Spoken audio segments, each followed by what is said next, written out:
இது மகிமை நேரம். கர்த்தரும் இரட்சகருமாய் இருக்கிற இயேசு கிறிஸ்துவின் ஈடிணைய இன்ப நாமத்தினாலே மகிமை டிவி நேயர்களை அன்புடன் வாழ்த்துகிறேன். மகிமை நேர நிகழ்ச்சிக்கு உங்களை அன்புடன் வரவேற்கிறேன். நாம் தொடர்ந்து புதிய வருடத்திலும் புதிய தீர்மானம் என்ற தலைப்பின் கீழே தியானித்து வருகிறோம்.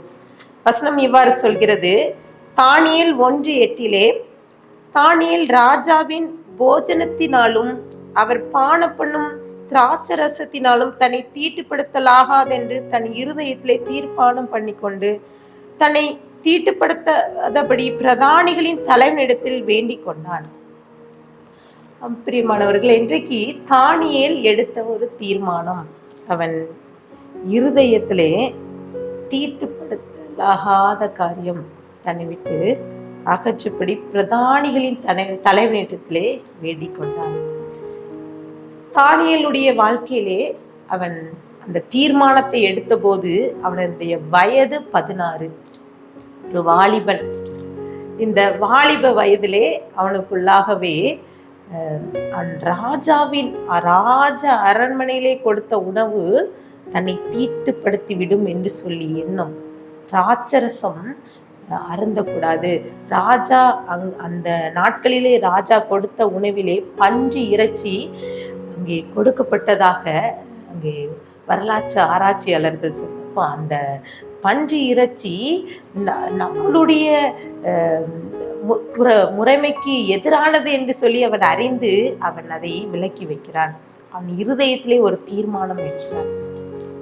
நாமும் கூட சில நேரங்களிலே நம் இருதயத்திலே தீட்டுப்படுத்தும் சில காரியங்கள், அநேக காரியங்கள் உண்டு. அது வேதாகம் சொல்கிறது. மார்க்கு 7:20-23 வாசித்து பார்த்தோம் என்றால், மனுஷனுக்குள்ளே இருந்து புறப்படுகிறது மனுஷனை தீட்டுப்படுத்தும். எப்படினால், மனுஷனுடைய இருதயத்திற்குள்ளே பொல்லாத சிந்தனைகளும், விபச்சாரங்களும், வேசித்தனங்களும், கொலைபாதகங்களும், களவுகளும், பொருளாசைகளும், துஷ்டத்தனங்களும், கபடும், காம விகாரமும், வன்கண்ணும், துஷ்டமும், பெருமையும், மதிக்கேடும் புறப்பட்டு வரும். பொல்லாங்கானவைகளாகிய இவைகள் எல்லாம் உள்ளத்திலிருந்து புறப்பட்டு மனுஷனை தீட்டுப்படுத்தும் என்று. இந்த நம்மளுடைய வாழ்க்கையில சில காரியங்கள் மனுஷனுக்குள்ளாக இருந்து நம்மை தீட்டுப்படுத்தும் என்று சொல்லி மார்க் அந்த பகுதியிலே நாம் வாசிக்கிறோம். இருதயத்துக்குள்ளாக பொல்லாத சிந்தனை என்னும் பொருள் ஆசை, களவு என்னும் வன்கண், இதெல்லாம் நம்மை தீட்டுப்படுத்துவோம். நம்மளுடைய இந்த புதிய வருடத்திலே நம் இருதயத்தை தீட்டுப்படுத்தும் சில காரியங்கள்ல இருந்து நம் விலக வேண்டும். எரேமியா 17:9-10 எல்லாவற்றை பார்க்கிலும் இதயமே திருக்குள்ளது மகா கெடுதலாய் இருக்கிறது, அதை அறியத்தக்கவன் யார் என்று சொல்லி அங்கே குறிப்பிடப்பட்டிருக்கிறது. இந்த சம்பவத்தை சொல்லும்போது நம் வேதாகமத்திலே ஒரு மனிதனை சொல்லலாம் நான் ஆசைக்கிறேன். பாருங்க, தாவீதுடைய குமாரன் அப்சலோம், அவனுடைய இருதயத்திலே எழுந்த சில எண்ணங்கள், அவன் தன் தகப்பனாகிய தாவீதை தள்ளிவிட்டு அவன் ராஜாவாக செல்ல வேண்டும் என்று அவனுக்குள்ளாகவே ஒரு உணர்வு வருகிறது. அவன் இருதயத்துக்குள்ளே தவறான சிந்தனை. அவன் 7 வருடம் அவன் சில சூழ்நிலைகள் நிமித்தம் தன்னுடைய வாழ்க்கையை வீணாக கழித்து போட்டான் என்று சொல்லி குறிப்பிடப்படுகிறது.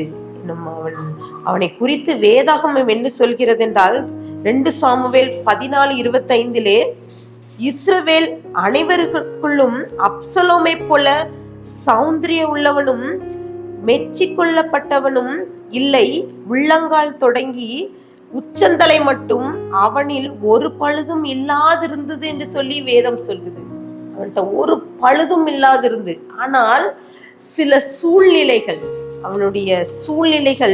அவன் சந்தித்த சில காரியங்கள், அவனுடைய சகோதரன் அம்னேன் அவனுடைய சகோதரி தாமாரிடம் தவறாக நடந்தது நிமித்தம் அவனுக்குள்ளாகவே இருதயத்துக்குள்ளாகவே ஒரு வெறி வருகிறது, கோபம். எப்படியாவது அந்த தன் சகோதரனை கொன்று விட வேண்டும் என்று சொல்லி வைராக்கியம் பெற்று அவன் கொன்று விடுகிறான். அதன் பின்பதாக அவன் 3 வருடம் ஓடுகிறான். 2 வருடம் தன்னுடைய தகப்பனை சந்திக்கல.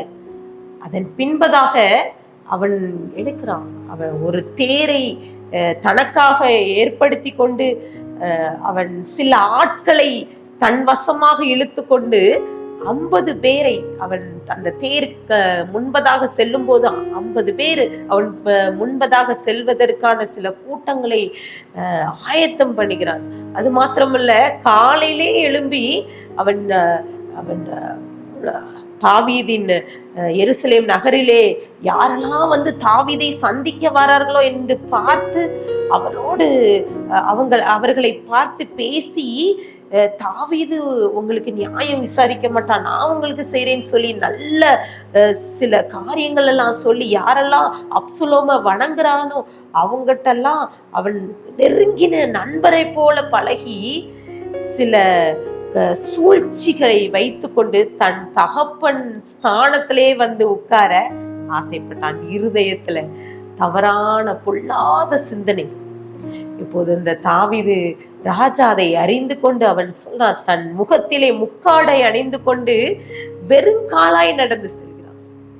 என்னும் வசனம் இவ்வாறு குறிப்பிடப்பட்டிருக்கிறது. ஆதியாகமம் 8:21 மனுஷனுடைய இருதயத்தின் நினைவுகள் அவன் சிறு வயது தொடங்கி பொல்லாதாங்க இருக்கிறது என்று சொல்லி குறிப்பிடப்படுது. பொல்லாத சிந்தனை பாருங்க. இந்த வருஷத்துல நம்ம 2வது நாளிலே நம் இருதயத்துல இருக்கிற அந்த நம்மை தீட்டுப்படுத்தும் சில காரியங்கள் இருக்குல்ல, ஏதோ ஒண்ணு இருக்குது.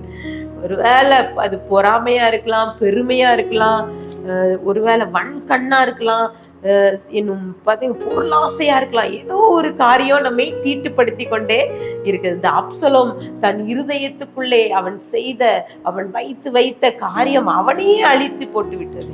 இன்னும் வசனம் சொல்கிறது 2 சாமுவேல் 14:28 தகப்பனாகிய தாவீதை குறித்து குறிப்பிடப்பட்டிருக்கு, என் இருதயத்துக்கு ஏற்றவனாக கண்டேன் என்று சொல்கிறேன். நம் ஆண்டவராக இயேசு கிறிஸ்து நம்மை எப்படி காண வேண்டும்? இருதயத்துக்கு ஏற்றவளாக காண வேண்டும். சங்கீதம் 51:10 தேவனே சுத்த இருதயத்தை என்னில் சிருஷ்டியும் நிலைவரமான ஆவியை என் உள்ளத்திலே புதுப்பியும் என்று சொல்லி அங்கே குறிப்பிடப்பட்டிருக்கு.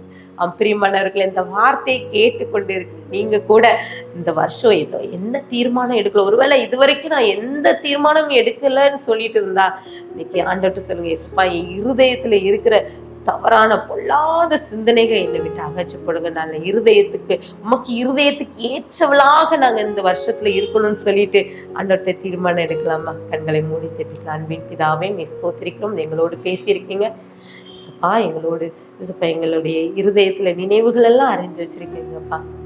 மனிதன் முகத்தை பார்க்கிறான், கர்த்தர் இருதயத்தை பார்க்கிறேன் சொல்லுங்க சப்பா. எங்க இருதயத்தை சோதித்தறிந்து என் உள்ளி தெரியுங்க அறிந்து கொண்டே சப்பா. பொல்லாத காரியங்கள் எங்க இருதயத்திலிருந்து அதை அகற்றி போடுங்க. நாங்க சப்பா நமக்கு பிரியமான பிள்ளைகளாக வாழ கிருபை தாங்க. துதிகான மகிமை மக்கள் ஏறடிக்கிறோம் மீட்பர் மூலக்கை கிருபிதாவே, ஆமென்.